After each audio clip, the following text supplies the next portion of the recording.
Well, as you can tell, the Prime Minister is back in campaign mode, and this time, Bihar is his stage.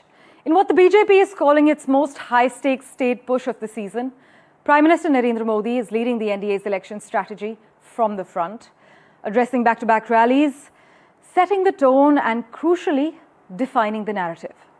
But the story isn't just about the Prime Minister's rallies, it's about what they represent. Mr. Modi's Bihar blitzkrieg is a mix of symbolism, strategy, as well as social messaging, and it begins where the idea of social justice itself was born. In Samastipur, the birthplace of Jannayak Karpuri Thakur, the Prime Minister has previously also invoked the man who pioneered reservations for backward classes, who made Hindi Bihar's official language, who fought privilege and dynastic politics long before those words became political cliches. Prime Minister Modi called Karpuri Thakur and Karpuri Thakur's life a moral lesson in governance and reminded voters that his government honored him with the Bharat Ratna this year, 7 months before Bihar went to polls. He's going to be addressing a rally, and that mention of Karpuri Thakur, that timing wasn't lost on anyone, because in Samastipur, which is a district that mirrors Bihar's voter composition, the Prime Minister's message has been direct so far. Development and dignity must go hand in hand. Prime Minister Modi will also address a rally in Begusarai, which is a district with a strong left heritage and one of the most politically contested zones in central Bihar. You know, in a state where caste equations often dictate politics, we'll have to wait and watch how voters react to Mr. Modi's pitch of Sabka Saath, Sabka Vikas. But what's significant is how the BJP has restructured its Bihar campaign. You see, Nitish Kumar may be the chief minister, but many argue that it is Mr. Modi who's the face, the voice, and the crowd pillar. Every NDA rally, slogan, and scheme, from welfare packages for the extremely backward classes to women's cooperatives, now carries the Prime Minister's imprint. So the message is unmistakable that this is a Modi-led campaign with Nitish as the continuity card, many analysts argue. And that raises the bigger question. Can the Prime Minister's charisma and centrality override 2 decades of anti-incumbency, alliance fatigue, and Bihar's own social churn? Or is this blitzkrieg as much about securing Delhi's narrative of control as it is about winning Patna? Well, we'll have our eyes closely tracking the Prime Minister's mega rallies that are scheduled as far as Battleground Bihar is concerned. By the way, he's all set to kickstart his poll campaign. He'll be visiting Karpuri Gram, the birthplace of former Chief Minister Jannayak, people's hero as in Karpuri Thakur. Prime Minister Modi's choice of Karpuri Gram to kick off his campaign is being seen as an NDA attempt to attract the extremely backward castes for the upcoming 2-phase Bihar election, which starts on the 6th of November and is also going to be voting on the 11th of November. Remember that Karpuri Thakur was also awarded the Bharat Ratna in January 2024, and Mr. Modi has highlighted that time and again. Well, as Bihar gears up for one of its most consequential elections in recent years, one name keeps echoing across caste lines, party offices, and political pitches: Jannayak Karpuri Thakur. Born in the year 1925 in Samastipur, Karpuri Thakur wasn't just another freedom fighter. He was that rare leader who chose simplicity over spectacle. 2-time chief minister, he never built a house of his own. His life was his message: education for the marginalized, politics without privilege, and governance without creed. He's called the architect of social justice for a reason. You know, decades before Mandal, it was Karpuri Thakur who first implemented reservations for backward classes, carving out a separate quota for the extremely backward classes, or EBCs as we call them, those who had been left behind even within the OBC framework. It was a radical move met with protests, but it changed Bihar forever. Today, the EBCs, 36% of Bihar's population, are the single largest voting bloc.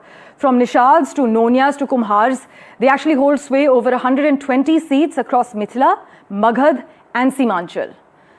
But you know, they remain fragmented, underrepresented, and fiercely courted. So in this election, every party is invoking Karpuri Thakur's legacy, but for different reasons. The Mahagathbandhan, led by Tejashwi Yadav, has rolled out its Ati Pichra Nyay Sankalp Patra, which is a 10-point manifesto for EBC justice. Rahul Gandhi's Nyay Yatra had called Karpuri Thakur a moral compass of India's social justice movement. Meanwhile, Nitish Kumar, who raised EBC reservation to 20% and built his politics on their trust, accuses the opposition of merely name-dropping the Jannayak. So who truly carries Karpuri Thakur's legacy? The leader who quotes him or the one who's built on his blueprint? Because in Bihar, every election begins with caste math but ends with a moral question. Has the promise of social justice been kept or merely repeated? And as we count down to the 6th and 11th of November, remember the man who gave Bihar its political conscience. One truth endures. No one can win Bihar without the EBCs, and no one can claim Karpuri Thakur's legacy without earning it. Meanwhile, staying with the latest from Battleground Bihar, the Mahagathbandhan announced Tejashwi Yadav as the Chief Minister pick of the alliance yesterday. Ever since then, politics has erupted over the choice of the Chief Minister face, with the NDA hitting out at the Mahagathbandhan and the RJD in specific over the CM pick. By the way, in the latest among the NDA leaders attacking the Mahagathbandhan are the Bihar Chief Minister Nitish Kumar and Deputy Chief Minister Samrat Chaudhary, who have slammed the RJD. Hitting out at Lalu Yadav, Nitish Kumar slammed the party and said, the RJD gives benefits to their family. The current Chief Minister slammed the ex-Chief Minister over what he called unfulfilled promises and dynastic politics, arguing that Lalu Yadav gives his family benefits and works for them and not for the people of Bihar. Meanwhile, joining him in the war of words is Deputy Chief Minister Samrat Chaudhary, who slammed the father-son duo, saying that the RJD gives false promises to the people, and Lalu Yadav, despite having promised, failed to fix the state of roads in the state, even applying an analogy of how Bihar's roads are beginning to look like the actor Om Puri's cheeks. It is turning personal and it is intensifying as far as the battleground is concerned. The opposition's India bloc in Bihar has made it official that while Tejashwi Yadav will be the alliance's chief ministerial face, Mukesh Sahani has been named the deputy chief minister face. The Mahagathbandhan is calling this a symbol of unity and social inclusion, bringing together Yadav and Malla voters under one umbrella. But you know, the announcement has already triggered a political storm, with the NDA hitting back, questioning Rahul Gandhi's absence from alliance posters and also accusing the opposition of internal rifts. In fact, LJP's Chirag Paswan alleges Sahani arm-twisted allies for the deputy slot, while both the JDU and the AIMM claim the move sidelines Muslim representation. So as the battle lines in Bihar sharpen, the big question is also, can the Yadav-Malla combo become the opposition's new power formula?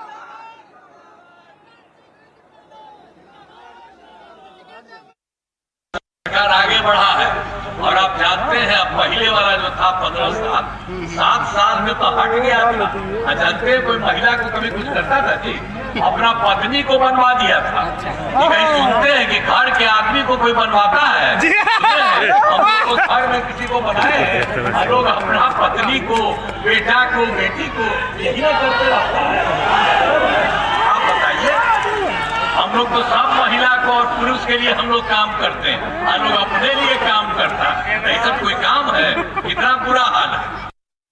आप सोचिए, सपना तो वही साकार होता है जो जमीन पर उतर सके। लालू जी कहे थे ना कि एक फिल्म स्टार हीरोइन का नाम, याद है ना, कि उनके गाल के तरह बिहार का सड़क बनाऊंगा, लेकिन वो बना क्या?